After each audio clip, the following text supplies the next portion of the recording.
오늘 본문에 나오는 말씀은 여러분이 너무나도 잘 알고 있는 유명한 말씀인데, 예수 그리스도께서 내가 하나님의 아들이다라는 것을 표적으로 보여주는 네 번째 표적을 우리에게 보여주는 말씀입니다. 보리떡 5개와 그리고 물고기 2마리를 가지고 장정만 무려 5,000명을 먹이고도 남는 엄청난 그런 기적의 역사들을 우리가 오늘 보고 있는 내용이라고 볼 수 있는데요. 배불리 먹은 사람들만 여기 본문에 나오는 말씀을 보면 장정만 5,000명이라고 말합니다.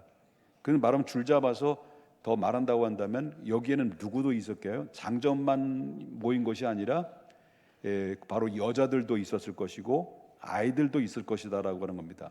그러니까 그 자리에 모여있는 예수님께 찾아와서 그 떡과 고기를 먹은 사람들이 장정 5,000명만이 아니라 그 밖의 사람들이, 엄청난 사람들이 예수님으로부터 기적적인 기적의 떡과 기적의 고기를 먹고도 남는 그런 역사를 우리가 볼 수 있다라고 하는 것입니다. 그렇기 때문에 오늘 이제 그때 당시에는 살고 있는 그 마을이 굉장히 작은 인원이 살고 있잖아요. 옛날에 제가 어린 시절에도, 제가 평택이 고향이다 보니까 비전사리거든요. 어린 남리 출신입니다. 그런데 외딴터라고 말합니다. 그러니까 우리 집이 여기 있다고 한다면 한 100m 정도에 지나면 한 집이 있고, 200m 지나면 또 한 채가 있고, 한 10채 정도 우리 동네 고을이 살았어요. 그 인구를 말한다면 얼마나 많겠습니까? 별로 인구가 얼마나 없겠죠. 그러면 그때 당시에 이스라엘 그 갈릴리 지역 중심으로 해도 마을마다 있는데 그렇게 인구가 그렇게 많지 않다라는 거죠. 우리나라는 인구 밀도가 굉장히 복잡하게 같이 갇혀 있습니다만은 그 유대 나라는 그렇지 않았다는 거죠. 그런데 그때 당시에 사람들이 예수님께로부터 몰려온 사람들이 어디서 그렇게 많은 사람이 몰려왔는지 엄청난 수가 예수님을 만나려고 찾아왔다라는 거예요. 그 예수님께 만나려고 찾아왔는데 그 찾아온 그 몰려온 사람들을 보게 되면 1절과 2절을 보겠습니다. 1절과 2절. 그 후에 예수께서 디베라의 갈릴리 바다 건너편에 가심에 무슨 무리가요?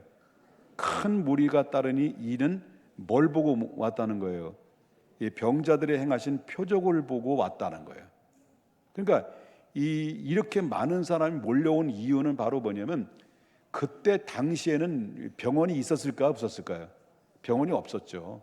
그냥 아프면 그냥 아픈 거예요. 그러다 병이 더 깊어지면 죽으면 죽는 거예요. 그러니까 바로 생명 연장이 가능하지 않았습니다. 그런데 그때 당시 예수님이 가는 곳곳마다 예수님이 손을 얹든지 말씀만 하셔도 예수님이 병자들이 고침받는 거예요. 이런 소문이 한두 번 소문이 나면서 전체적으로 전 이스라엘 유대 땅에 두루두루 번지게 된 거죠.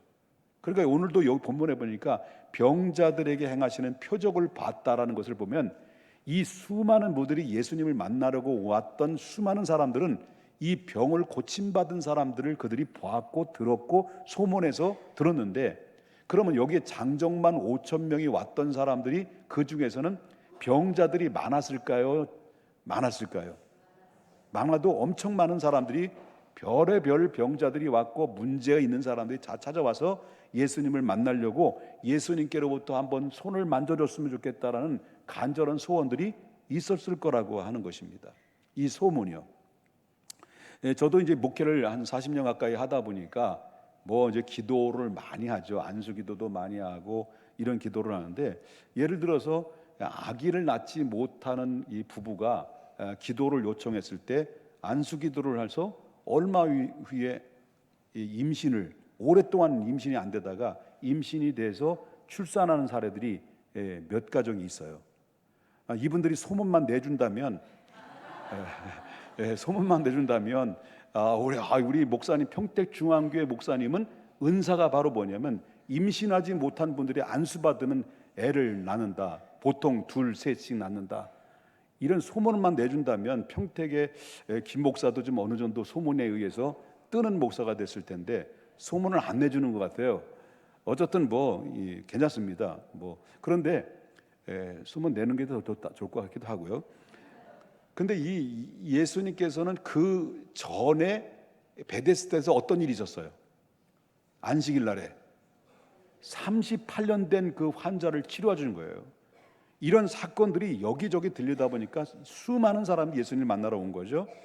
이렇게 몰려들었는데 수많은 사람이 몰려오는 것을 예수님이 보시고 예수님께서는 어떤 마음이 드셨느냐 할 때 마태복음에 나오는 말씀을 보게 되면 목자 잃은 양과 같이 보였다는 거예요. 목자 잃은 양처럼 보여주면서 그러면서 예수님께서는 그 예수님께 다가오는 모든 사람들을 마다하지 않고 저들에게 찾아오는 사람 병을 고쳐주시고 그리고 생명의 말씀을 전해서 저들의 구원의 메시지를 전해주는 그런 일들을 예수님께서는 끝없이 일을 행하셨다라고 하는 것입니다. 그리고 오늘 본문에 보면 이 제자 중에서 12명의 제자 중인데 예수님께서 콕 집어서 예수님이 질문한 것이 있습니다. 누구냐면 빌립에게 이런 질문을 해요. 뭐라고 질문하냐면 6장 5절 보겠습니다. 다 같이 한번 읽어볼까요? 시작. 예수께서 눈을 들어 큰 무리가 자기에게 오는 것을 보시고 빌립에게 이르되 우리가 어디서 떡을 사서 이 사람을 먹이겠느냐. 자, 이 말을 예수님께 다가오는 이 수많은 사람들을 지금 예수님과 만나려고 오다 보니까 어때요? 이 사람들은 쫄쫄 굶은 거예요. 배가 고픈 거예요. 굶주려 있는 상태예요. 병들어 있는 상태에다가 배도 고픈 데다가 얼마나 이들이 힘들었겠냐는 거죠. 그래서 예수님께서 이 문제를 먹어야 될 이 식량 문제를 빌립에게 질문을 한 거죠. 이들을 어떻게 먹일 수 있겠느냐 할 때 근데 빌립이 뭐라고 대답을 하냐면 7절을 좀 보겠습니다. 7절 뭐라고 대답해요? 빌립이 대답하되 각 사람에게 조금씩 받게 할지라도 얼마예요?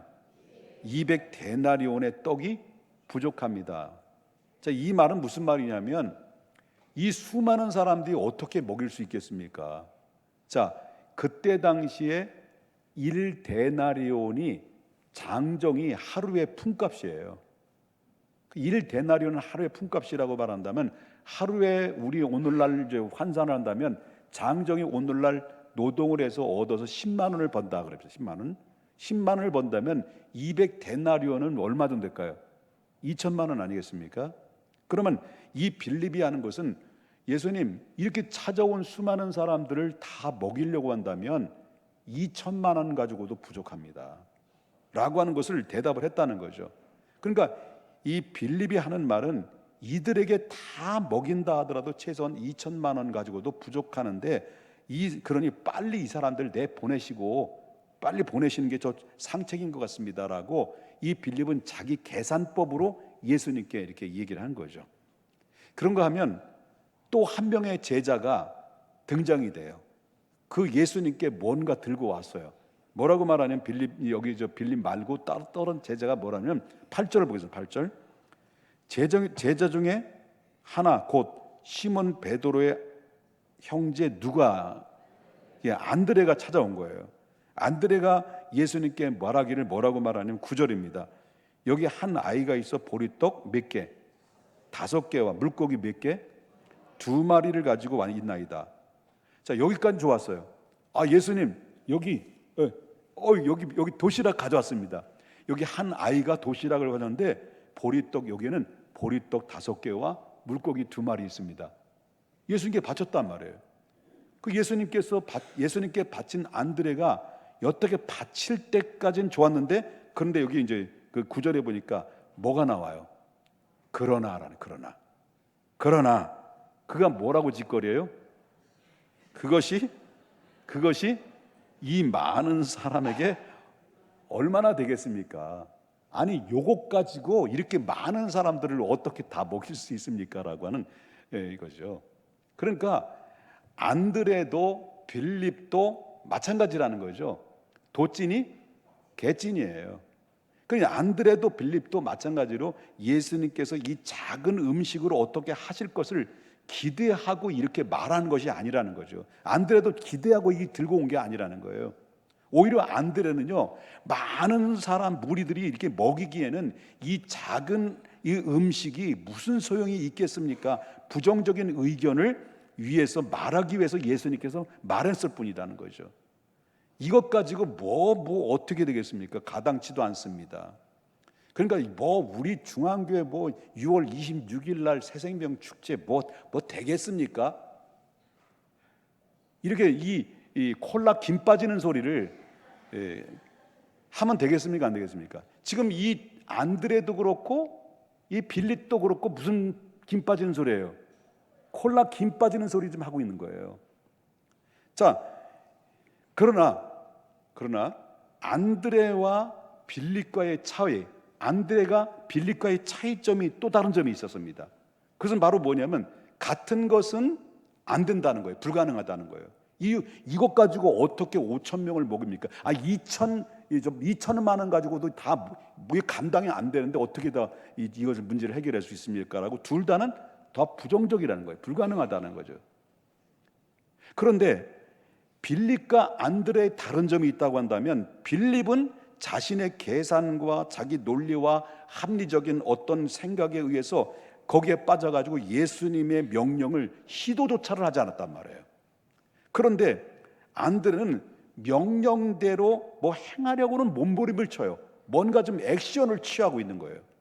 빌립은 꼼짝도 안 하고 머리만 지금 굴리고 있는 거고요. 시도조차도 안 하는데 뭔가 이 안드레는 액션을 취하고 있단 말이에요. 아니, 이 사람들을 다 어디서 먹이지? 어떻게 먹이지 이 사람들을? 그래가지고 이 안드레는 여기 왔다 이 사람 갔다 제자들 갔다가 궁시렁 어떻게 예수님 어떻게 왜 그런 질문을 해가지고 했다는 거예요. 막 이 사람 어떻게 먹이라고 이렇게 이 도시락 어떻게 2천만 원 어떻게 이렇게 막 궁시렁 하고 있다가 옆에 있었던 어떤 한이가 아저씨 지금 뭐라 그러는 거예요? 있잖아요. 왜? 내가요 보리떡 2마리와 보리떡 5개와 보리떡 5개와 물고기 2마리를 도시락 가지고 왔는데요. 이거 예수님께 좀 갖다 주면 안 될까? 예수님 피곤해 보여요. 많은 병자들이요. 지금 예수님이 막 치료하다 보니까 예수님이 죽을 것 같대요. 불쌍해요. 그러면서 이 베드로의 동생 안드레에게 얘가 이제 도시락을 바친 거예요. 그러니까 이 안드레가 그래가 받아가지고 이 도시락을 들고 누구에게 드린 거예요? 예수님께 드린 거예요. 자, 안드레는 이 아이가 전해준 도시락을 가지고 주님께 오면서 그런데 그때 당시에 보리떡 5개와 물고기 2마리는 어떤 자들이 먹냐면 가난한 사람들이 먹는 거예요.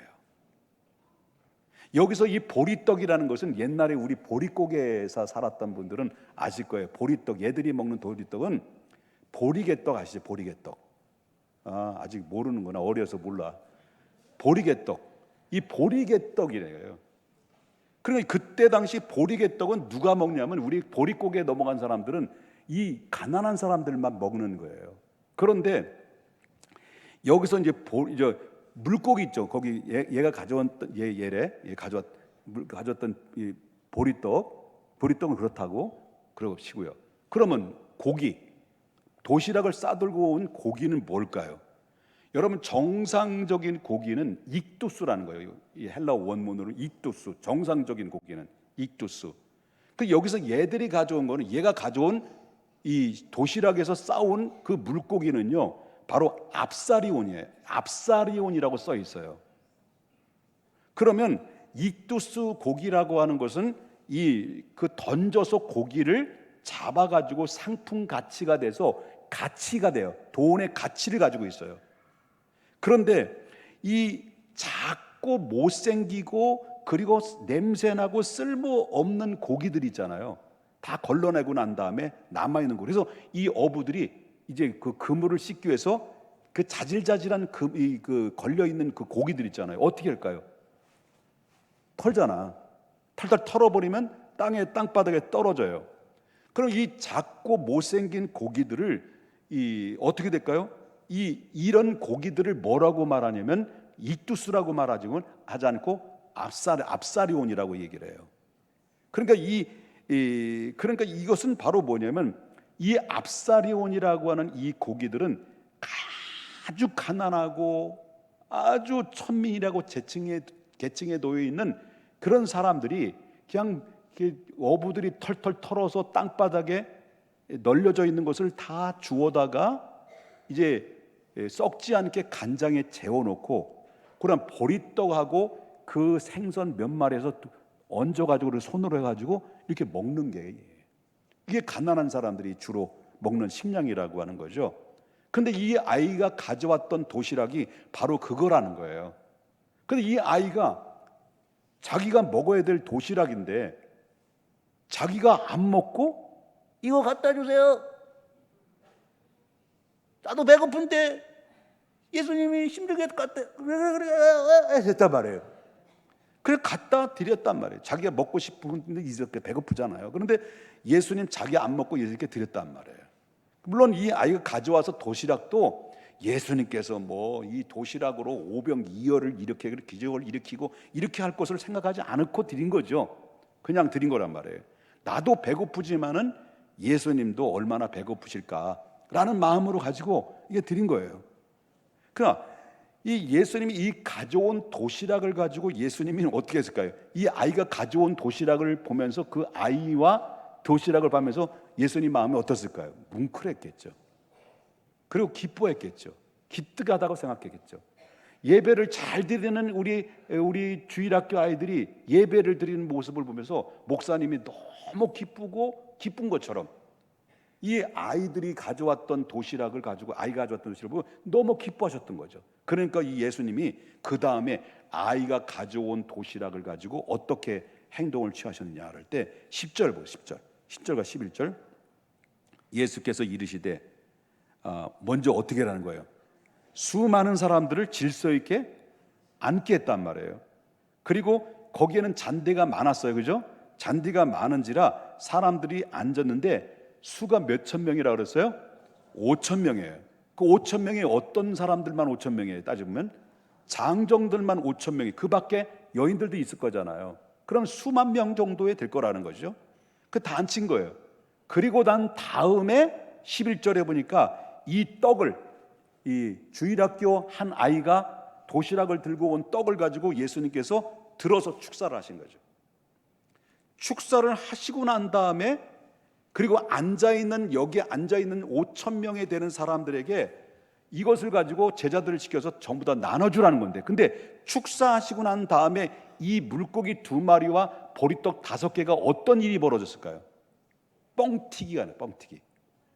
그러니까 이것이 그 이후에 이런 상황들이 예수님께서 이 떼줄 때마다 계속 생겼는지 아니면 한꺼번에 소복하게 쌓여졌는지는 성경에 자세히 밝혀주지 않습니다. 그런데 이게 왜 가능하냐면 예수님은 어떤 분이라는 거예요? 요한복음 1장에 예수님은 어떤 분이라는 거예요? 태초에 말씀이 계시니라. 그 말씀은 하나님과 함께 계셨고 그 말씀은 곧 하나님이시라. 그 말씀이 없이는 이 세상에 만들어지지 않았다. 그 말씀이 육신이 되어 우리 가운데 거하시니 우리가 그의 영광을 보니 은혜와 진리가 충만하더라. 그분이 누구라는 거예요? 예수라는 거예요. 예수님은 이미 창세전부터 하나님과 함께 하셔서 이 세상을 말씀으로 천지를 창조하신 분이라는 거예요. 믿으십니까? 이 전능하신 예수님의 손에 의해서 바로 뭐냐면 이 이스라엘 역사를 보면 광야 40년 동안에 저들은 먹을 것을 거둘 수 있는 가능성이 전혀 없는데 손 하나 까딱하지 않는 상태 속에서 40년 동안 이스라엘 백성들을 하나님이 뭘 먹여줬어요? 만나를 먹였단 말이에요. 만나를. 그러면 예수님께서 이렇게 축사를 하시고 난 다음에 이후에 어떤 일이 벌어졌을까?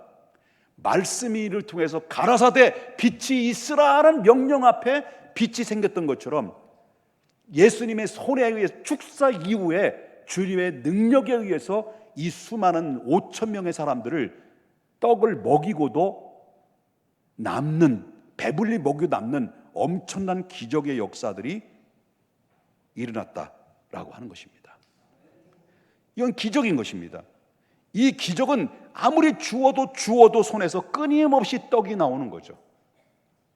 5천 명을 먹이고도 몇 명을 남겼다는 거예요? 12강줄이 났다. 이게 오병이어의 기적이라는 거죠. 그런데 이 사건이 얼마나 충격적이고 얼마나 감동적인지 여기 성경에 마태, 마가, 누가, 요한복음의 사복음서 있잖아요. 4명의 산 증인들이 마태복음에도 마가복음에도 그다음에 누가복음에도 오늘 본문에도 4명의 사복음서로 여기 다 기록되어 있다는 거예요. 다 기록된 거예요.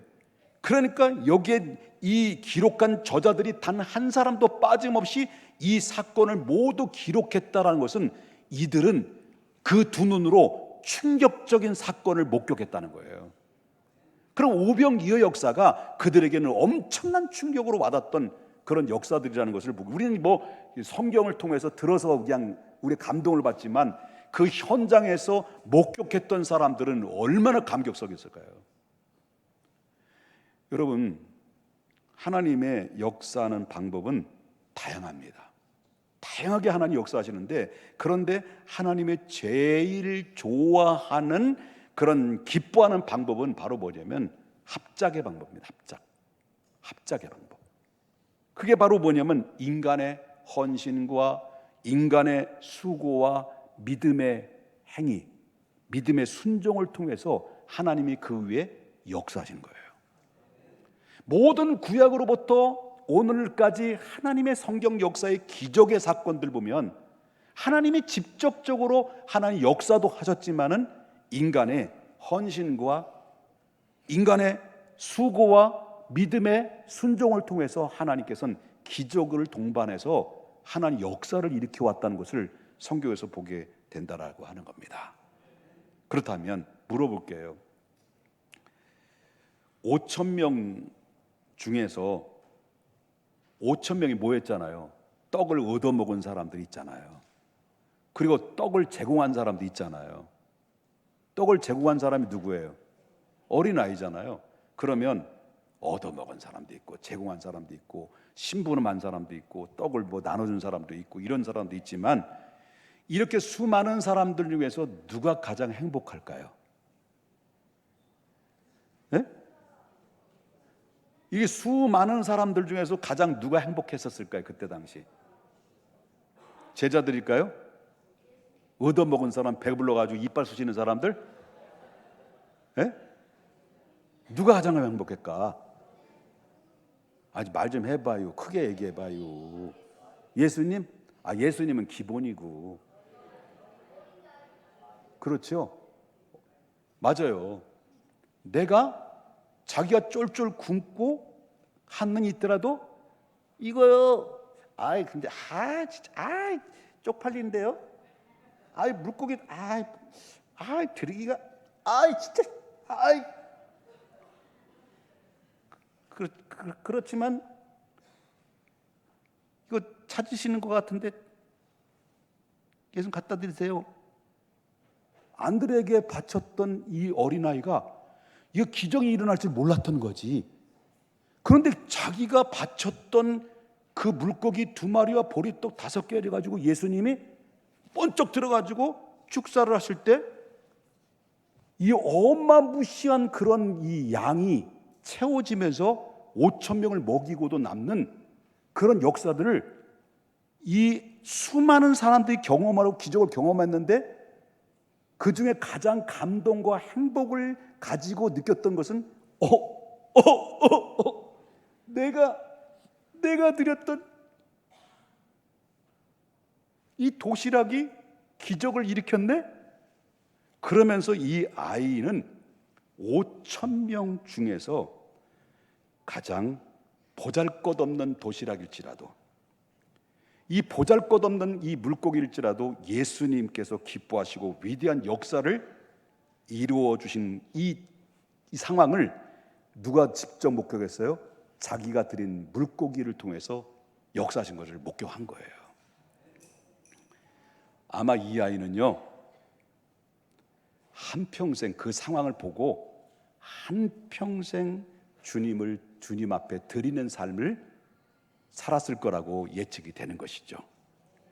헌신의 기쁨은 무엇보다도 이 한 사람의 이 어린 영혼이 잘 알고 있었다는 거죠. 여러분, 교회 안에서도 신앙생활하면서 누가 가장 행복할까요? 여러분, 우리가 신앙생활하면서 누가 행복한 신앙생활이 되고 누가 행복한 그리고 복된 신앙생활이 될 수 있을까요? 여러분, 그것은 바로 뭐냐면 이 어린 아이처럼 드리는 거예요. 드리는 거예요. 여러분, 헌신이 있고 그리고 믿음의 순종이 있고 그리고 감사가 있는 그 드림에, 비록 보잘것없지만은 하나님 앞에 드림에 있어서 거기에서 하나님의 역사가 일어나게 되고 거기에 풍성한 그런 결실이 일어날 때 내가 드림의 기쁨이라는 것은 얼마나 기쁘고 얼마나 행복한가. 저는 40년 가까이 목회를 하면서요, 지금도 강단에 올라오기 전까지만 해도요, 강단에 울렁증이 있어가지고 늘 긴장이 되고 그 입술이 바삭바삭하고 여기에서도 화장지를 들고 이렇게 해서 입 운동도 하고 이런 가운데 강단에 섭니다. 그런데도 강단에 서기만 하면 하나님이 역사하셔서 비록 보잘것없는 몸이지만, 비록 보잘것없는 연약한 존재지만 하나님이 강단에 설 때 하나님이 제 위에 손을 얹어주셔서 입술을 열어서 강하고 담대하게 하나님의 복음을 전하실 때 우리 모두 그 제가 전하는 말씀 앞에 여러분들이 공감해주고 여러분들이 같이 은혜를 받게 되고 여러분 함께 그 일을 위해서 주님의 나라를 위해서 함께 꿈꾸어가는 비전의 사람이 되어가는 그 광경들을 보면서 저는 행복한 거죠. 어린아이가 드렸던 보리떡 5개, 여러분 물고기 2마리 뭐가 보잘것 있겠습니까? 그런데 드렸더니 그것이 오병이어의 기적이 일어났던 것처럼 여러분, 우리 인생의 삶이 바로 뭐냐면 우리 인생 자체가 보리떡 아니겠습니까? 그렇지 않겠습니까? 우리가 나이가 들어가면 들어갈수록 이 보리떡을 그대로 두면 썩는 거 아니겠습니까? 썩어지고 없어지는 거 아니겠습니까? 자, 우리 인생은 바로 썩어가는 겁니다. 어떤 사람은 나이가 들어가는 것이 말이 그렇지 익어간다라고 그러잖아요. 익어가는 겁니까? 솔직하게 익어가는 거예요? 썩어가는 거예요. 언젠가는 썩어지고 없어질 이 인생. 여러분, 우리 남은 있는 인생의 삶 속에서 보리떡 같은 인생일지라도 비록 부족하지만 연약하지만 내 주어진 작은 탤런트, 내 주어진 하나님의 작은 재능, 내가 주어진 작은 물질이라도 내가 하나님 앞에 더 썩어지기 전에 어린아이가 드려줬던 예수님 앞에 올려드렸을 때 그걸 예수님이 받으시고 오병이어의 기적을 일으켰다고 한다면 바로 우리도 남아있는 우리의 인생의 삶 속에서 더 썩어지기 전에 하나님 앞에 드리는, 그리고 하나님 앞에 올려드리는 삶이 인생의 최고의 가치와 인생의 최고의 행복과 최고의 축복이 여기에 묻어나는 것이다라고 하는 것입니다. 인간이 받은 최고의 축복이 뭡니까? 하나님이 나를 사용하시는 겁니다. 어린아이를 사용했던 것처럼, 그래서 어린아이를 바쳤던 그 물고기 2마리와 보리떡 5개를 통해서 수많은 영혼들을 먹이고도 남으셨던 것처럼 나 한 사람이 구원받은 그 구원의 기쁨을 내 주변의 사람들에게 알리고 내 주변의 사람들에게 작은 공간 안에서 예수 그리스도의 간증을 통해서 보리떡을 제공했을 때 이들을 통해서 5천 명을 먹이고도 남는 기적의 역사들은 오늘날도 나는 일어난다라고 믿고 있습니다. 내가 하나님 앞에 쓰여지는 행복, 우리 중앙교회에서 가장 행복한 사람이 누굴까요? 예배 드리러 온 사람? 내가 목적을 구하는 사람? 내가 축복받기 위해서? 내 기도의 제목 오직 우리의 자식들 잘 되는 것이 목적입니까? 아닙니다. 이제는 그 목적에서 좀 내려놓고 어린아이처럼 이제 하나님 앞에 내 것을 드릴 수 있는 그런 믿음으로 나아갈 때 그 위에 하나님의 기적의 손이 덮어지는 것입니다. 합해지는 것입니다. 그래서 여러분, 기적의 주인공으로서 살아가는 하나님의 사람, 계속 그 수레바퀴처럼 반복적인 그런 삶에서 탈피하셔서 이제 그리스도 밖에 아웃사이드에서 방황하지 마시고요, 인사이드에서 주님 앞에서 자유를 마음껏 누리면서 기적의 주인공으로서 우리도 오병기어의 주인공, 그 일에 쓰임받는 주인공, 행복한 주인공 우리 모두가 될 수 있기를 주님의 이름으로 축원합니다.